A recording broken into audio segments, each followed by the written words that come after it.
Hi hello ಎಲ್ರಿಗೂ ನಮಸ್ಕಾರ. ಈ ವಿಡಿಯೋದಲ್ಲಿ ನೋಡ್ಬೋದು ಹೊಸ ಮೋಟ್ರ್ ಪಂಪ್ನ ಫಿಟ್ಟಿಂಗ್ ಮಾಡ್ತಾ ಇದ್ದೀವಿ. ಇದು 7.5 HP 10 ಸ್ಟೇಜು ಪಂಪು ಮೋಟ್ರು. ಎಷ್ಟು ಫ್ರೆಜರಾಗಿ ನೀರು ಹೊಡೆಯುತ್ತೆ ಅಂದ್ಬಿಟ್ಟು ಈ ವಿಡಿಯೋದಲ್ಲಿ ತೋರಿಸೋಣ ಅಂದ್ಬಿಟ್ಟು ಈ ವಿಡಿಯೋ ಮಾಡ್ತಾ ಇರೋದು. ನೋಡಿ ಫ್ರೆಂಡ್ಸ್, ಇದರಲ್ಲಿ ಹೊಸ ಮೋಟ್ರ್ ಪಂಪೂ ಪ್ರಾಬ್ಲಮ್ ಆಗುತ್ತಾ? ಹೌದು, ಹೊಸ ಮೋಟ್ರ್ ಪಂಪ್ನು ಪ್ರಾಬ್ಲಮ್ ಆಗುತ್ತೆ. ಹೆಂಗಾಗುತ್ತೆ ಅಂದ್ಬಿಟ್ಟು ನೋಡಿ. ಎಷ್ಟು ಫ್ರೆಜರಾಗಿ ನೀರು ಹೊಡ್ಬಿಟ್ಟು ನಿಂತು ಬರುತ್ತೆ ಅಂದ್ಬಿಟ್ಟು ನೋಡ್ಬೋದು. ಇಲ್ಲಿ ಅಬ್ಸರ್ವ್ ಮಾಡಿ ನೋಡಿ, ಎಷ್ಟು ಫ್ರೆಜರಾಗಿ ಹೊಡಿತಾ ಇರೋ ನೀರು ಯಾವ ರೀತಿ ನಿಂತು ಬರ್ತಾ ಇದೆ.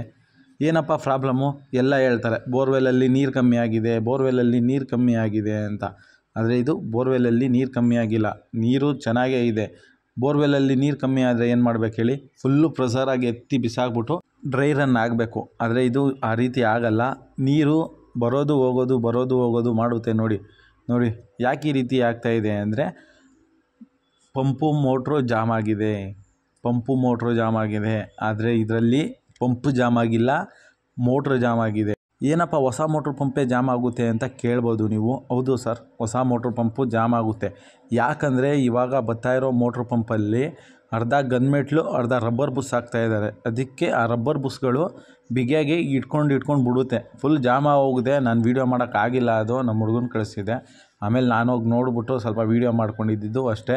ಇದು ಹೊಸ ಮೋಟ್ರ್ ಪಂಪ್ನೇ ಈಸ್ಕೊಬಂದು ಬಿಟ್ಟಾದಮೇಲೆ ನೋಡಿ ಎಷ್ಟು ಫ್ರೆಜರಾಗಿ ನೀರು ಹೊಡಿತಾ ಇದೆ ಅಂದ್ಬಿಟ್ಟು. ಸರ್, ಈ ರೀತಿ ಪ್ರಾಬ್ಲಮ್ ಆಯಿತು ಅಂದರೆ ರಬ್ಬರ್ ಬುಸ್ಗಳು ಹಾಕಿರೋ ಮೋಟ್ರುಗಳು ಎಷ್ಟೇ ಫ್ರೀ ಮಾಡಿದ್ರೂ ಫ್ರೀ ಆಗೋಲ್ಲ. ಹೊಸ ಮೋಟ್ರ್ ಪಂಪೇ ಇಸ್ಕೋಬೇಕು.